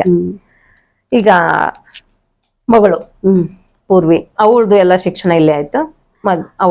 ಅವಳು ಇಲ್ಲಿ 12th ತನಕ ಇಲ್ಲೇ ಓದಿದ್ಲು. ಆಮೇಲೆ ಬೆಂಗಳೂರಲ್ಲಿ BBA ಮಾಡಿದ್ಲು. ಆಮೇಲೆ ಮಣಿಪಾಲಲ್ಲಿ ಮಾಸ್ ಕಮ್ಯುನಿಕೇಶನ್ ಅಲ್ಲಿ MS ಮಾಡಿದ್ಲು. ಈಗ ಮದುವೆ ಆಗಿ ಬೆಂಗಳೂರಲ್ಲಿ ಇದ್ದಾಳೆ, ಕೆಲಸ ಮಾಡ್ತಾಳೆ. ಓಕೆ. ಈಗ ತೊಟ್ಟಿಲು ತಗೋ ಕೈ ಜಗತ್ತನ್ನ ತಗೋಬಲ್ಲ ಅಂತ ಕೇಳಿದೀವಿ. ಈಗ ಅನೇಕ ಮಹಿಳೆಯರನ್ನ ತೊಟ್ಲ ತಗೋದನ್ನು ನೋಡಿದೀವಿ, ಜಗತ್ತನ್ನ ಆಳೋದನ್ನ ನೋಡಿದೀವಿ. ಅದ್ರ ಬಗ್ಗೆ ನಿಮ್ಗೆ ಏನು ಒಂಥರ ಮಹಿಳೆಯರ ಬಗ್ಗೆ ಏನ್ ಅನ್ಸುತ್ತೆ? ಈ ಕಡೆ ಮನೆಯಲ್ಲಿದ್ದು ಸಂಸಾರ ನಿಭಾಯಿಸ್ಕೊಂಡು ಹೋಗೋರು ಒಂದ್ ಕಡೆ ಆದ್ರೆ, ಇಡೀ ಜಗತ್ತನ್ನ ಒಂದ್ ಒಳ್ಳೊಳ್ಳೆ ಪೋಸ್ಟ್ಗಳಲ್ಲಿ ಹೈಯರ್ ಪೋಸ್ಟ್ಗಳಿರ್ತಕ್ಕಂಥ ಅವರು ತಮ್ಮ ಅಧಿಕಾರವನ್ನು ನಡೆಸ್ತಕ್ಕಂಥ ಮಹಿಳೆಯರ ಬಗ್ಗೆ. ಈಗ ಹೆಣ್ಮಕ್ಳು ಮಾಡದೇ ಇರೋಂತ ಕೆಲಸವೇ ಅದೇ. ಹೌದು, ಏನ್ ಬೇಕಾದ್ರೂ ಮಾಡ್ಬಹುದು. ಆದ್ರೆ ಅದು ಪ್ರತಿಯೊಬ್ರು ತಮ್ಮ ಸ್ವಇಚ್ಛೆಯಿಂದ ಏನ್ ಮಾಡ್ತಾರಲ್ಲ ಅದು ಬಹಳ ಮುಖ್ಯ. ಹೌದು, ಯಾರ್ದೋ ಒತ್ತಾಯಕ್ ಮಾಡೋದ್ಕಿಂತ ಸ್ವಇಚ್ಛೆಯಿಂದ ಮಾಡೋದು. ಅವರಲ್ಲೇ ಬರ್ಬೇಕು. ಎಷ್ಟೋ ಜನ ಗೃಹಿಣಿಯರಾಗಿ ಮನೆಯಲ್ಲಿ ಸಾಕಷ್ಟು ಮಾಡ್ತಾರೆ. ಆಕ್ಚುಲಿ ನಾವು ಹೊರಗೆ ಹೋಗ್ತಿವಲ್ಲ, ಅವಾಗ ಮನೆಯಿಂದ ಹೊರಗೆ ಹೋದಾಗ ಬಿಡು ಸಿಕ್ಕಂಗೆ ಅನ್ಸುತ್ತೆ ಕೆಲವ್ರಿಗೆ. ಮನೇಲಿದ್ರೆ ಇಡೀ ದಿವಸ ಕೆಲಸ ಇರುತ್ತೆ, ಎಷ್ಟು ಮಾಡಿಲ್ಲ. ಮತ್ತೆ ಗೃಹಿಣಿಗೆ ತಂದೆ ಆದಂತ ಒಂದು ಸ್ಥಾನ ಇದೆ ನಮ್ಮ ಸಮಾಜದಲ್ಲಿ. ಅದರಿಂದ ನಮ್ಮ ಭಾರತೀಯ ಸಮಾಜ ಎಷ್ಟೋ ಮಟ್ಟಿಗೆ ಒಂದು ಆರ್ಗನೈಸ್ಡ್ ವೇ ಅಲ್ಲಿ ನಡೀತಾ ಇದೆ. ಗೌರವಯುತವಾಗಿ ನಮ್ಮ ಸಮಾಜ ಎಷ್ಟೋ ನಡೀತಾ ಇದೆ. ಬೇರೆ ದೇಶಗಳಿಗೆ ನೋಡಿದ್ರೆ ನಮ್ಮ ಸಮಾಜ, ನಮ್ಮ ಸಂಸ್ಕೃತಿ ಎಷ್ಟೋ ಮಟ್ಟಿಗೆ ನಮ್ಮ ಗೃಹಿಣಿಯರಿಂದ ಉಳ್ಕೊಂಡ್ ಬಂದಿದೆ, ಅದರಿಂದ ಉಳ್ಕೊಂಡ್ ಬಂದಿದೆ ಅಂತ ಅನ್ಸುತ್ತೆ ನನಗೆ. ಅನಾದಿ ಕಾಲದಿಂದ ಬಂದಿರತಕ್ಕಂತ ಒಂದಿದು ಹೆಣ್ಣು ಮಕ್ಕಳಿಗೆ ನಮ್ಮ ದೇಶದಲ್ಲಿ ಸಾಕಷ್ಟು ಗೌರವ ಇದೆ. ಅವಳಿಗೆ ಆಗಿರ್ತಕ್ಕಂಥ ವಿಶೇಷ ಸ್ಥಾನಮಾನಗಳು ಕೂಡ ಇವೆ. ನಾವು ಅಷ್ಟೇ ಇವಾಗ್ಲೂ ಕೂಡ ಎಷ್ಟೇ ಮುಂದುವರೆದ ಒಂದು ಆಧುನಿಕ ಕಾಲದಲ್ಲೂ ಕೂಡ ಸ್ತ್ರೀಯರಿಗೆ ಸಿಗಬೇಕಾದ ಸ್ಥಾನಮಾನ ಸಿಕ್ಕೇ ಸಿಗ್ತಾವ. ಅಲ್ಲೇ ಇಲ್ಲೋ ಒಂದಿಷ್ಟು ಅಪವಾದಕ್ಕೆ ಇರ್ತಾವೆ, ಇರೋದೇ ಅದು. ನಿಮ್ಮ ಹವ್ಯಾಸಗಳು ಬಗ್ಗೆ ಒಂದ್ ಸ್ವಲ್ಪ ಹೇಳೋದಾದ್ರೆ, ನಿಮ್ಮ ಇವಲ್ದೆ ಮತ್ತಿನ್ನೇನೇನನ್ನ ನಿಮ್ಮ ಹತ್ರ ಬೆಳೆಸ್ಕೊಂಡಿದ್ದೀರ? ನನಗೆ ಓದಿನಲ್ಲಿ ತುಂಬಾ ಆಸಕ್ತಿ. ಸಾಕಷ್ಟು ಆಂಗ್ಲ ಮತ್ತು ಕನ್ನಡ ಸಾಕಷ್ಟು ಪುಸ್ತಕಗಳನ್ನ ಓದ್ತೀನಿ. ಮತ್ತೆ ನಿಮಗೆ ಗೊತ್ತಿರಂಗೆ ನಿಮ್ಮ ಹತ್ರ ಸಂಗೀತ ಕಲಿತಾ ಇದ್ದೆ. ಆದ್ರೆ ಅದಕ್ಕಿಂತ ಜಾಸ್ತಿ ಏನು ಮಾಡಕ್ ಸ್ವಲ್ಪ ಹೊಲಿಗೆನು ಕೂಡ ಎಲ್ಲ ಮಾಡ್ತಾರೆ, ಸ್ಟಿಚಸ್ ಎಲ್ಲ ಏನು ಕಸೂತಿ. ಕಸೂತಿ ಅವೆಲ್ಲ ಮಾಡ್ತಾರೆ. ಹೆಚ್ಚಾಗಿ ಓದು ನಾನು ನಿಮ್ಮಲ್ಲಿ ಕಂಡಿರ್ತಕ್ಕಂಥ ಒಂದಿದು ಅಂದ್ರೆ ಸಾಕಷ್ಟು ಪುಸ್ತಕಗಳನ್ನ ಓದ್ತಾರೆ. ನನಗೂ ಕೂಡ ಅವಾಗ ಕೊಟ್ಟಿರ್ತಾರೆ. ನಾನ್ ಸ್ವಲ್ಪ ಇತ್ತೀಚೆಗೆ ಬಿಜಿ ಏನೋ ಕೆಲಸ ಸುಮಾರು ಹಚ್ಕೊಂಡ್ಬಿಟ್ಟಿದೀನಿ. ಹೀಗಾಗಿ ಓದೋದು ಸ್ವಲ್ಪ ಕಡಿಮೆ ಆಗಿದೆ. ಬಟ್ ಅವ್ರು ಮಾತ್ರ ಸುಮಾರು ಓದ್ತಾರೆ. ಹೀಗಾಗಿ ನಾವ್ ಯಾವಾಗ ಸ್ವಲ್ಪ ಚರ್ಚೆ ಯಾವಾಗಾದ್ರೂ ಬರಿತೀನಿ. ನಮ್ ಗೋವಾದ್ ಜನನುಡಿ ಇತ್ತಲ್ಲ ನೋಡಿ ಅವಾಗ ಅದ್ರಲ್ಲಿ ನಂದು ಪ್ರವಾಸ ಕಥನ ಒಂದ್ 2-3 ಬಂದಿದಾವೆ. ನಿಮ್ ಮುಂದೆ ನಾನ್ ಬರೆಯೋದ್ರ ಬಗ್ಗೆ ಮಾತಾಡಕ್ ಹೋಗ್ಬಾರ್ದಾಗಿಲ್ಲ. ನಿಮ್ಮಷ್ಟು ಬರೆಯಕ್ಕೆ ನನ್ ಟ್ರೈ ಮಾಡಿಲ್ಲ. ಇದೆ ಇವಾಗ ನಿವೃತ್ತರು ಶಿಕ್ಷಕ ವೃತ್ತಿಯಿಂದ ಅಂದ್ರೆ ಪೂರ್ಣ ಕೆಲಸದಿಂದ ನಿವೃತ್ತಿ ಇಲ್ಲ, ಕೇವಲ ಶಿಕ್ಷಕ ವೃತ್ತಿಯಿಂದ ನಿವೃತ್ತರು. ಮನೆ ಅಂತರೂ 3 ಹೊತ್ತು ಇರುತ್ತೆ ಹೆಣ್ಮಕ್ಳಿಗೆ. ಅದು ನಮ್ಗೆ ದೇವ್ರು ಕೊಟ್ಟಿರ್ತಕ್ಕಂಥ ಒಂದ್ ಕೊಡುಗೆನೆ ಅಲ್ವಾ? ಯಾಕಂದ್ರೆ ಸರಿ ನಾವ್ ಎಷ್ಟೇ 3 ಹೊತ್ತು ಬಿಟ್ಟು 6 ಹೊತ್ತು ಮಾಡಿದ್ರು ನಮ್ಗೆ ಬೇಜಾರಾಗೋದಿಲ್ಲ. ಅದ್ರಲ್ಲಿ ತೃಪ್ತಿ ಇರುತ್ತೆ, ಖುಷಿ ಇರುತ್ತೆ. ಯಾರೇ ಮನೆಗೆ ಬಂದ್ರು ಅಷ್ಟೇ ಖುಷಿ ನಗ್ನಗ್ತಾ ಕೆಲಸಗಳು ಮಾಡ್ತೇವೆ, ಅವ್ರಿಗೆ ಆತಿಥ್ಯವನ್ನ ನೀಡ್ತೇವೆ ಅಲ್ವಾ? ಈಗ ನಿಮ್ದು ಇನ್ನೂ ಒಂದು ಅಂದ್ರೆ ಈ ಹವ್ಯಾಸಗಳಂತೂ ಹಾಡು ಅಂತೂ ಓದಾಯ್ತು, ಅಡಿಗೆ ಕೂಡ ಇವ್ರದ್ದು ತುಂಬಾ ಇಷ್ಟದ ಒಂದು ಕೆಲಸ. ಅಷ್ಟೇ ಖುಷಿಯಿಂದ ಮಾಡ್ತಾರೆ. ಇವೆಲ್ಲದರ ಜೊತೆಗೆ ಇನ್ನೂ ಒಂದು ಅವ್ರ ಹತ್ರ ನಾನು ಕಂಡುಕೊಂಡಿರೋದು ಏನಂದ್ರೆ ಕುಟುಂಬ ಸಂಬಂಧವನ್ನ, ಕುಟುಂಬ ಬಾಂಧವನ್ನ ಒಗ್ಗಟ್ಟಾಗಿ ನಡ್ಸ್ಕೊಂಡು ಹೋಗೋದು. ಬಹುಶಃ ಅವ್ರ ಅತ್ತೆ ಅವರಿಂದ, ತಾಯಿಯವರಿಂದ ಇದು ಸಂಸ್ಕಾರದಿಂದ ಬರುತ್ತೆ. ನಾವು ಇವಾಗ್ಲೇ ಕಲಿಬೇಕಂದ್ರೆ ಆಗೋದಿಲ್ಲ. ಹಿರಿಯರಿಂದ ಬಂದಿರತಕ್ಕಂತ ಒಂದು ಬಳುವಳಿ ಅವ್ರಿಗೆ. ನಾನು ಸುಮಾರು 20 ವರ್ಷದಿಂದ ಅವರ ಒಡನಾಟ ಇರೋದ್ರಿಂದ ಅವ್ರದ್ದು ಬಗ್ಗೆ ಗೊತ್ತು ಹೇಳ್ತಾ ಇದ್ದೇನೆ. ಅವ್ರ ಮನೆಯಲ್ಲಿ ಒಂದು ಗಣಪತಿ ಮತ್ತು ಗೌರಿ ಒಂದು ಪ್ರತಿ ವರ್ಷ ಒಂದು ಕಾರ್ಯಕ್ರಮವನ್ನ ಇಡೀ ಕುಟುಂಬದವರೆಲ್ಲ ಸೇರಿ ಮಾಡ್ತಾರೆ. ಅತ್ತೆಯಿಂದ ಬಂದಿರ್ತಕ್ಕಂಥ ಅದನ್ನ ಈವರೆಗೂ ಕೂಡ ಪ್ರತಿ ವರ್ಷ ತಮ್ಮ ಶಾಲೆ ಇದ್ದಾಗಲೂ ಇರದೇ ಇದ್ದಾಗಲೂ, ಈಗಂತೂ ಮನೇಲಿದ್ದಾರೆ ಆ ಮಾತು ಬೇರೆ, ವ್ಯವಸ್ಥಿತವಾಗಿ ಹಿಂದಿಂದ ಏನ್ ಮಾಡ್ಕೊಂಡ್ ಬರ್ತಿದೆ ಎಲ್ಲ ಪದ್ಧತಿಗಳನ್ನ ವ್ಯವಸ್ಥಿತವಾಗಿ ಮಾಡ್ಕೊಂಡ್ ಬರ್ತಾ ಇದಾರೆ. ಅದ್ರ ಬಗ್ಗೆ ಏನ್ ಅನ್ಸುತ್ತೆ ನಿಮಗೆ? ಅದು ನನಗನ್ಸುತ್ತೆ, ನಾನು ಗೋವಾದಲ್ಲಿ ಇರ್ಬೇಕು ಅಂತ ದೇವರೇ ನಿಶ್ಚಯ ಮಾಡಿದ್ರು ಅಂತ. ಯಾಕಂದ್ರೆ ಗೋವಾದಲ್ಲಿ ಮಾತ್ರ ಗಣಪತಿ ಹಬ್ಬಕ್ಕೆ 9 ದಿವಸ ರಜೆ ಇರುತ್ತೆ. ಅದ್ರಿಂದಾಗಿ ನನ್ಗೆ ನನ್ನ ಹಬ್ಬ ಮಾಡಕ್ಕೆ ಆರಾಮಾಯ್ತು, ಸಾಕಾಯ್ತು. ಯಾಕಂದ್ರೆ ಇವರು ಹೊರ್ಗಿತ್ತಿ ರಶ್ಮಿ ಅವ್ರು ಬರ್ತಾರೆ, ಮೈದ್ನ ಹೆಂಡತಿ ಬರ್ತಾರೆ, ಮತ್ತೆ ನಾದ್ನಿ ಬರ್ತಾರೆ, ಮತ್ತೆ ಅಲ್ದೆ ನಿಮ್ಮ ಬಳಗದವರು ಎಲ್ಲ ಎಲ್ಲರಿಗೂ ನೋಡಕ್ಕೆ ವರ್ಷಕ್ಕೊಂದ್ಸರ ಏನೋ. ಆಮೇಲೆ ನಾ ಇಲ್ಲಿ ಗೋವಾದಲ್ಲೂ ಕೂಡ ಒಂದು ಇದನ್ನ ಒಂದು ಆಚರಣೆ ನೋಡ್ತೀನಿ ನಾನು. ಯಾಕಂದ್ರೆ ಇಲ್ಲಿ ಗೋವಾದಲ್ಲಿ ದೀಪಾವಳಿ ಅನ್ಕೊಳ್ಳಿ, ತುಳಸಿ ಲಗ್ನ ಅನ್ಕೊಳ್ಳಿ, ಈ ಗಣಪತಿ ಅನ್ಕೊಳ್ಳಿ, ಎಲ್ಲಾರು ಒಟ್ಟಿಗೆ ಸೇರ್ ಮಾಡ್ತಾರಲ್ಲ ಅಂತ ಒಂದು ನಿಮ್ಮ ಮನೆಯಲ್ಲೂ ನಾನು ಕಂಡೆ. ಇನ್ನೊಂದು ವಿಶೇಷ, ಅದು ನಿಮ್ಮ ಮನೆಯಲ್ಲಿ ಇರ್ತಕ್ಕಂಥ ಗೌರಿದು ಕೂಡ ಇಲ್ಲೆಲ್ಲೂ ನೋಡ್ಲಿಲ್ಲ ನಾನು ಸುಮಾರಾಗಿ ಅಲ್ವಾ? ಸುಮಾರು ವರ್ಷದಿಂದ. ಅದು ಮಹಾರಾಷ್ಟ್ರೀಯನ್ ಪದ್ಧತಿ. ನಮ್ಮ ತಂದೆ, ನಮ್ಮ ಯಜಮಾನ್ರ ಅಜ್ಜಿ ಈಗ ಒಂದು 100 ವರ್ಷದ ಹಿಂದೆ ಸೋಲಾಪುರಲ್ಲಿ ಪ್ರತೀತಿ ಶುರು ಮಾಡಿದ್ರು. ಇದು ಮಹಾರಾಷ್ಟ್ರದಲ್ಲಿ ಜಾಸ್ತಿ ಗಂಗೆ ಗೌರಿ ಪೂಜೆ ಅಂತ ಅವಾಗ ಶುರು ಮಾಡಿದ್ದು. ಅದನ್ನ ನಮ್ಮ ಅತ್ತೆ ಅವ್ರು ನಡ್ಸ್ಕೊಂಡು ಹೋದ್ರು. ಆಮೇಲೆ ನೀನ್ ನಡ್ಸ್ಕೊಂಡು ಹೋಗು ಅಂತ ಹೇಳಿದಾರೆ. ನನ್ ಕೈಲಾದಷ್ಟು ದಿವಸ ನಾನ್ ಜೀವಂತವಾಗಿರತ್ತೆ ನಾನ್ ಮಾಡ್ತೀನಿ. ಸರಸ್ವತಿ ಅವರೇ, ಈಗ ಕೇವಲ ನಾ ಸರ್ದಾರ್ ಅವ್ರ ಮನೆ ಬಗ್ಗೆ ಎಲ್ಲಾ ವಿಷಯಗಳನ್ನ ತಿಳಿದುಕೊಂಡೆ. ಈಗ ತಾಯಿ ಮನೆ ಬಗ್ಗೆ, ನೀವು ತಂದೆ ತಾಯಿ ಬಗ್ಗೆ ಅಷ್ಟೇ ಹೇಳಿದ್ರಿ. ನೀವ್ ಎಷ್ಟ್ ಜನ ಸೋದರಿಯರು ಅಥವಾ ಸೋದರ, ಎಷ್ಟ್ ಜನ ನೀವೆಲ್ಲ? ನಮ್ ತಂದೆ ನಾನ್ ಹೇಳ್ದಂಗೆ ಸರ್ಕಾರಿ ವೈದ್ಯರಾಗಿದ್ರು. ನಮ್ ತಾಯಿ ಗೃಹಿಣಿ. ಮತ್ತೆ ನೀವು ಅವ್ರದ್ದು ಇಂಟರ್ವ್ಯೂನು ಮಾಡಿದಿರಿ. ಅವರು ಸಾಕಷ್ಟು ಕಲಾವಿದೆ ಅವರು. ಹೌದು. ನನಗೆ 2 ಅಣ್ಣಂದ್ರು, ನಾನು ಒಬ್ಳೆ ಮಗಳು. ನಮ್ಮ ದೊಡ್ಡಣ್ಣ ಕಾಲೇಜ್ ಪ್ರಿನ್ಸಿಪಲ್ ಆಗಿ ರಿಟೈರ್ ಆದ್ರು. ಎಲ್ಲಿರ್ತಾರೆ ಅವರು? ಅವ್ರು ತುಮಕೂರಲ್ಲಿ ಇರ್ತಾರೆ. ನಮ್ಮ 2ನೇ ಅಣ್ಣ ಕಲಿಕಾ ನ್ಯೂನತೆ ಇರೋ ಮಕ್ಕಳಿಗೆ ಅಂತಾನೆ ವಿಶೇಷವಾದ ಶಾಲೆಯನ್ನ ತೆಗ್ದಿದ್ದಾರೆ. ಎಲ್ಲಿ? ದಾವಣಗೆರೆ. ಅವರು PhD ಮಾಡಿದ್ದಾರೆ ಮಕ್ಕಳ ಇದ್ರ ಬಗ್ಗೆ, ಮನಃಶಾಸ್ತ್ರದ ಬಗ್ಗೆ. ಅವರು ಕಲಿಕಾ ನ್ಯೂನತೆ ಬಗ್ಗೆನೆ ಒಂದು ಸಂವೇದ ಅಂತ ಒಂದು ವಿಶೇಷವಾದ ಶಾಲೆಯನ್ನ ನಡೆಸ್ತಾ ಇದ್ದಾರೆ ದಾವಣಗೆರೆಯಲ್ಲಿ. ಸಮಯ ಸಿಕ್ಕರೆ ಖಂಡಿತವಾಗಿ ಅಲ್ಲೊಂದ್ಸಲ ಭೇಟಿ ಕೊಡೋಣ. ಅಲ್ಲಿದು ಕೂಡ ಅಲ್ಲಿ ಮಕ್ಕಳ ಬಗ್ಗೆ, ಯಾಕಂದ್ರೆ ಸಾಕಷ್ಟು ನಿಮ್ ಮನೆಯಲ್ಲಿ ಒಂದು ನನಗನ್ಸುತ್ತೆ ಅಂದ್ರ ತಾಯಿ ಮನೆಯಲ್ಲೂ ಕೂಡ ಎಲ್ಲರೂ ಕಲಾವಿದರೆ, ವಿಶೇಷ ಒಂದು ಪ್ರತಿಭೆಯನ್ನು ಹೊಂದಿದವರು ಅಂತ ಅಂದ್ಕೊಳ್ತೇನೆ. ಎಲ್ಲರೂ ಒಂದೊಂದು ಶಿಕ್ಷಕರೇ ಜಾಸ್ತಿ. ನಮ್ 2 ಅಣ್ಣಂದ್ರು, ನಾನು ಮತ್ತೆ ನಮ್ಮ ಅತ್ತಿಗೆ, ನಮ್ ದೊಡ್ಡ ಅತ್ತಿಗೆ ಎಲ್ಲ ಒಂದು ಶಾಲೆ ನಡೆಸ್ತಾ ಇದ್ರು ಮೊದ್ಲು. ನಮ್ 2ನೇ ಅತ್ತಿಗೆ ಎಲ್ಲ ನಮ್ಮ ಅಣ್ಣನ್ಗೆ ಸಂವೇದ ನೋಡ್ಕೊಳಕ್ಕೆ ಎಲ್ಲ ತುಂಬಾ ಸಹಾಯ ಮಾಡ್ತಾರೆ. ಒಟ್ಟಿನಲ್ಲಿ ಆ ಕಡೆ ಎಲ್ಲರೂ ಶಿಕ್ಷಕರು, ಈ ಕಡೆ ಎಲ್ಲರೂ ಸಂಗೀತಗಾರರು ಅಲ್ವಾ? ಅದೇ ಒಬ್ಬೊಬ್ಬ ಒಂದೊಂದು ಕುಟುಂಬದಲ್ಲಿ ಒಂದೊಂದು ವಿಶಿಷ್ಟತೆ ಇರ್ತದೆ, ಒಂದೊಂದು ಕಲೆ ಇರ್ತದೆ. ಅಂತ ಒಂದು ಕಲೆ ನಿಮ್ಮ ಎರಡು ಕುಟುಂಬದಲ್ಲಿ ಇದೆ. ಹೀಗೆ ಬೆಳಿಲಿ. ನಿಮ್ಮ ಇರುವ ಅಣ್ಣಂದ್ರು ಕೂಡ ಇನ್ನು ದೇವರು ಆಯುಷ್ಯವನ್ನ ಕೊಡ್ಲಿ. ಇಂತ ಒಂದು ಅದು ಒಂದು ಸೇವೆ. ಅಂತ ವಿಶಿಷ್ಟವಾಗಿರ್ತಕ್ಕಂಥ ಮಕ್ಕಳಿಗೆ ಶಿಕ್ಷಣ ಕೊಡೋದಿದೆ ಇಲ್ಲ, ಸಾಮಾನ್ಯ ಮಕ್ಕಳಿಗೆ ಕೊಡೋದು ಬೇರೆ. ಅಸಾಧಾರಣ ಮಕ್ಕಳಿಗೆ, ಅಸಾಮಾನ್ಯ ಮಕ್ಕಳಿಗೆ ಕೊಡೋದು ಸ್ವಲ್ಪ ಕಷ್ಟ. ಅಂಥದಲ್ಲಿ ಅಂತ ಶಾಲೆಯನ್ನು ತೆಗೆದು ಎಲ್ಲ ಮಕ್ಕಳಿಗೆ ನೋಡ್ಕೋತಾ ಇದ್ದಾರೆ ಅಂದ್ರೆ ಸುಮಾರು ಎಷ್ಟು ಮಕ್ಕಳಿದ್ದಾರೆ ಆ ಶಾಲೆಯಲ್ಲಿ? ಅದ್ರಲ್ಲಿ ಒಂದು 50 ಜನ ಇದ್ದಾರೆ. ಅಷ್ಟೊಂದು ಮಕ್ಕಳಿಗೆ ಎಲ್ಲವನ್ನ ಒದಗಿಸ್ಬೇಕು ಅಂದ್ರೆ ಕಷ್ಟ ಈಗಿನ ದಿನದಲ್ಲಿ. ಇನ್ನೊಬ್ರು ಅಣ್ಣನು ಕೂಡ ಶಿಕ್ಷಕರೇ ಅಂತಂದ್ರಲ್ಲ, ಅವರು ಸೋಶಿಯಾಲಜಿ ಲೆಕ್ಚರರ್ ಆಗಿದ್ರು. ಆಮೇಲೆ ಸಿದ್ಧಗಂಗಾ ಕಾಲೇಜಲ್ಲಿ ಪ್ರಿನ್ಸಿಪಲ್ನು ಆಗಿದ್ರು. ಹಾಗೆ ಇವಾಗ ರಿಟೈರ್ಡ್ ಆಗಿದೆ. ಇವರು ರಿಟೈರ್ಡ್ ಇಲ್ಲೇ ಇಲ್ಲ ಇವ್ರಿಗೆ. ಇಲ್ಲ, ತುಮಕೂರು ದಾವಣಗೆರೆ ಅಣ್ಣಂಗೆ ಅಲ್ವಾ? ಸಂತೋಷ ಆಯ್ತು. ಸೇವೆಯನ್ನ ಹೆಚ್ಚಾಗಿ ಮೇನ್ ಅಂದ್ರೆ ಸೇವೆ ಅಂದ್ರೆ ನಮ್ಮ ತಾಯಿ ಗಾಂಧಿವಾದಿ, ನಮ್ಮ ತಂದೆಯವರು ಅಷ್ಟೇ ಗಾಂಧಿವಾದಿ. ಅವರು ಸರ್ಕಾರಿ ಕೆಲಸದಲ್ಲಿ ಇದ್ರೂನು ಒಂದು ದಿನ ಒಬ್ರತ್ರ ಯಾವ್ದು ದುಡ್ಡು ಇಸ್ಕೊಂಡು ಲಂಚ ತಗೊಂಡು ಆ ತರ ಭ್ರಷ್ಟಾಚಾರದ ಕೆಲಸ ಎಂದೂ ಮಾಡಿಲ್ಲ. ಆ ತರದ ಸಿದ್ಧಾಂತಗಳು ನಮ್ಮ ತಂದೆ ತಾಯಿ ನಮಗೆ ಹುಟ್ಟದಾಗಿಂದಾನು ಕಲ್ಸಿ ತಲೆಯಲ್ಲಿ ತುಂಬಿಟ್ಟಿದ್ದಾರೆ. ಇವಾಗ ಸೇವೆ ಮಾಡೋದು, ನಮ್ಮ ತಂದೆ ಎಷ್ಟು ಜನಕ್ಕೆ ಸೇವೆ ಮಾಡಿದ್ರು ವೈದ್ಯರಾಗಿ. ನಮ್ ತಾಯಿನೂ ಆದಷ್ಟು ಸಮಾಜ ಸೇವೆ, ಅವರು ಎಲ್ಲ ಸಣ್ಣವ್ರು ಇರುವಾಗ ಮಹಿಳಾ ಸಮಾಜ, ಅಕ್ಕ ಮಹಾದೇವಿ ಸಮಾಜ ಎಲ್ಲ ಸಾಕಷ್ಟು ಮಾಡಿದ್ದಾರೆ ಅವರುನು.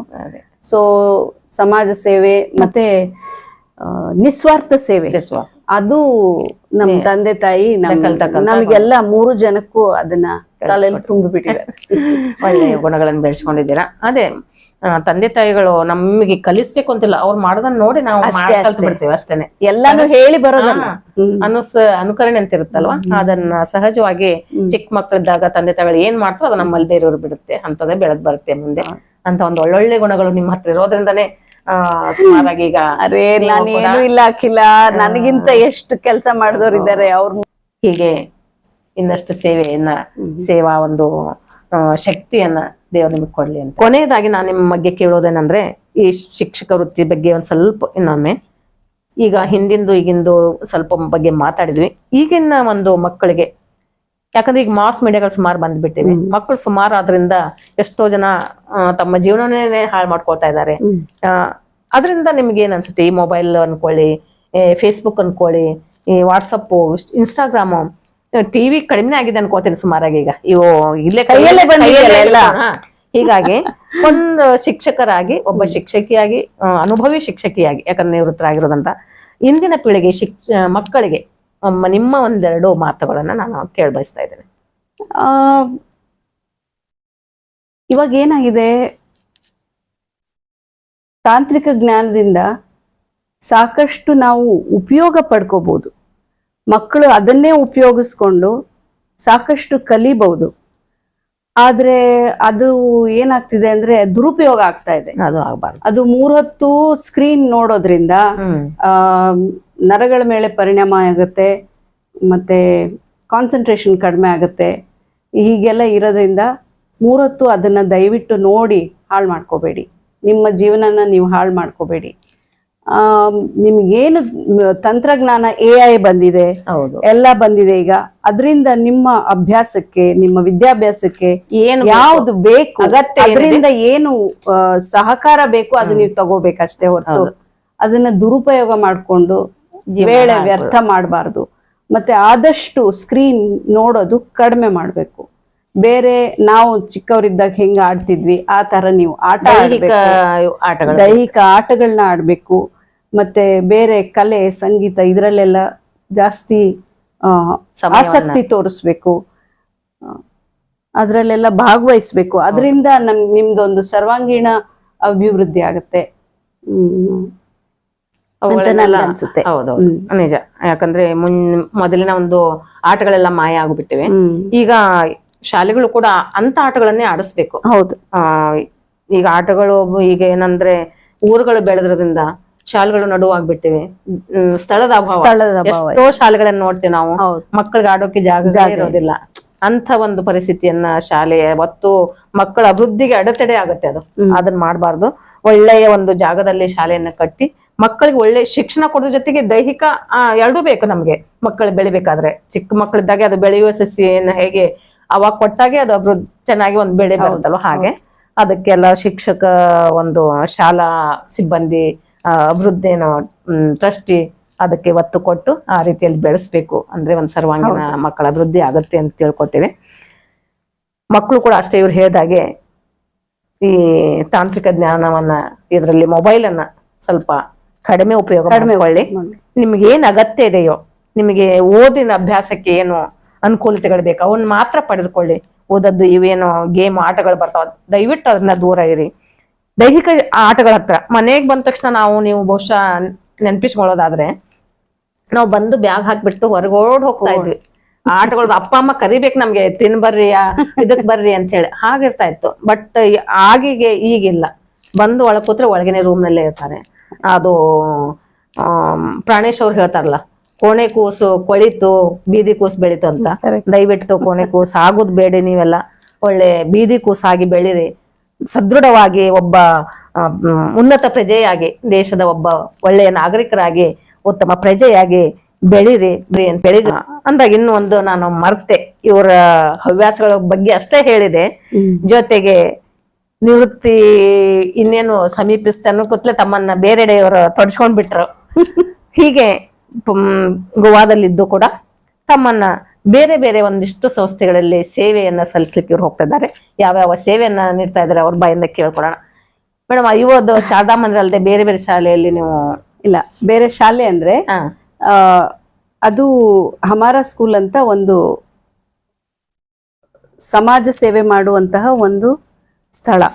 ಅದರಲ್ಲಿ ನಾನು ಈಗ 18 ವರ್ಷ ಆಯ್ತೇನೋ. ನನ್ ಮಗಳು ಬೆಳೆದು ದೊಡ್ಡವಳಾದ್ಮೇಲೆ, ಅವಳು ಬೆಂಗಳೂರಿಗೆ ಹೋದ್ಮೇಲೆ ನನಗೆ ಮನೆ ಖಾಲಿ ಅನ್ಸ್ತಾ ಇತ್ತು. ಅದರಿಂದ ನಾನು ಸಾಯಂಕಾಲ ಈ ಹಮಾರ ಸ್ಕೂಲ್ ಅಂತ ಇಲ್ಲಿ ಒಂದು ಸಂಸ್ಥೆ ಇದೆ, ಅಲ್ಲಿ ಹೋಗಿ ಬಡ ಮಕ್ಕಳಿಗೆ ಫ್ರೀ ಆಗಿ ಟ್ಯೂಷನ್ ಕೊಡ್ತಾ ಇದ್ದೆ. ಆಮೇಲೆ ಅದನ್ನ ಮಂಗಳವಾಗ್ಲೇ ಅವರು ನಡೆಸ್ಕೊಂಡು ಬಂದ್ರು. ಅದನ್ನ ಇಷ್ಟು ವರ್ಷ ಅವ್ರು ನಡೆಸಿದ್ರು. ಈಗ ಅವ್ರ ನಂತರ ನಾನು, ನನ್ನ ಗೆಳತಿಯರು ಕೆಲವರೆಲ್ಲ ಸೇರಿ ಅದನ್ನ ನಡೆಸ್ತಾ ಇದ್ದೀವಿ. ಅಲ್ಲಿ ನಾನು ವಾರದಲ್ಲಿ 4-5 ದಿವಸ ಹೋಗಿ. ಆಮೇಲೆ ಅಂಧ ಮಕ್ಕಳದು ಒಂದು ಸಂಸ್ಥೆ ಇದೆ, national association for the blind ಅಂತ, ಸಂತಾ ಕ್ರೂಸ್ ಅಲ್ಲಿ. ಅಲ್ಲಿನೂ ನಾನು ಕೌನ್ಸಿಲ್ ಮೆಂಬರ್ ಆಗಿದ್ದೀನಿ. ಅಲ್ಲಿ ವಿದ್ಯಾಭ್ಯಾಸದ ಬಗ್ಗೆ, ಶಿಕ್ಷಣದ ಬಗ್ಗೆ, ಆ ಮಕ್ಕಳ ಶಿಕ್ಷಣದ ಬಗ್ಗೆ ನೋಡ್ಕೊಳ್ತಾ ಇದ್ದೀನಿ. ಅಂದ್ರೆ ಅಲ್ಲೇನು ಕಲಿಸುವಿಕೆ ಇಲ್ಲ? ಇಲ್ಲ, ಅಲ್ಲೇನ್ ಕಲ್ಸಲ್ಲ. ಅಲ್ಲಿ ಅವರೆಲ್ಲ ರೆಗ್ಯುಲರ್ ಶಿಕ್ಷಕರು ಅಲ್ಲ ಹೋಗಿ ಬಂದ್ಮೇಲೆ ಅಲ್ಲಿ ಕಲ್ಸಕ್ ಬೇಕಾದಷ್ಟು ಶಿಕ್ಷಕರಿದ್ದಾರೆ, ಅವ್ರು ಕಲಿಸ್ತಾರೆ. ಓಕೆ, ಅಂದ್ರು ಇವೆರಡು ಅದೆರಡು ಮಾಡ್ತಾ ಇದ್ದೀನಿ. ಒಟ್ಟ ಬಿಡು ಇಲ್ದೆ ಕೆಲಸಗಳಲ್ಲಿ ನಿವೃತ್ತಿ ಆದ್ಮೇಲೆ ಜಾಸ್ತಿನೇ ಬಿಸಿ ಆಗಿದ್ದೀನಿ, ಕೆಲಸ ಇಟ್ಕೊಂಡ್ಬಿಟ್ಟಿದ್ದೀರಾ. ಹಮಾರ ಸ್ಕೂಲು ಕೂಡ ನಾನು ಅಲ್ಲೂ ಭೇಟಿ ಕೊಡ್ತೀನಿ, ಇಲ್ಲೂ ಕೊಟ್ಟಿದ್ದೀನಿ.